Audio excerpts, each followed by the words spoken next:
చూపిస్తున్నాను. స్టార్ట్ చేయి. చూస్తున్నారు కదా, ఇన్స్టాగ్రామ్లో ట్రెండింగ్ అవుతున్న కలర్ తోటి మన కవర్ పెట్టేసి ప్యాకింగ్ చేసి కాంక్రీట్ టెక్స్చర్ అయితే నేను కూడా క్రియేట్ చేశాను శాంపిల్లో.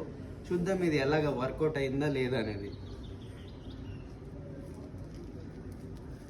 వావ్, కొంచెం ప్యాటర్న్ వేరేగా తీసుకున్నా నేను, మొత్తం ప్లెయిన్ తీసుకోకుండా. డిజైన్ మాత్రం చాలా బాగా వచ్చింది. చూస్తున్నారు కదా,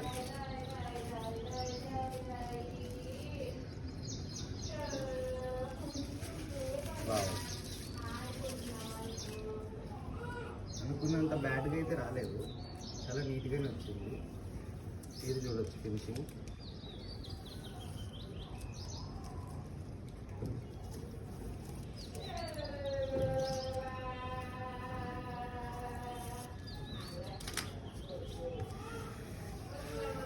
చూస్తున్నారు కదా, మొత్తం కాంక్రీట్ లాగా. ఇది నేను కవరు మెత్తడి కవర్ తీసుకుని కొంచెం నాకు ఈ అవుట్పుట్ కావాలని చెప్పేసి అంతా కూడా ఎంత నీట్గా వచ్చింది చూడండి. బ్లాక్సెస్లకు కూడా కనిపిస్తుంది. ఇక్కడ వరకు ఒక బాక్స్, ఇదంతా ఇదొక బాక్స్, ఇదొక బాక్స్, ఇదొక బాక్స్, ఇదంతా చూసారా ఎంత బ్యూటిఫుల్ ప్యాటర్న్ అయితే క్రియేట్ అయిందో. షైనింగ్ చూడండి మొత్తం ఒకసారి. కాంటాక్ట్ చేయండి విజయ్ పెయింటింగ్ సర్వీస్. ఇలాంటి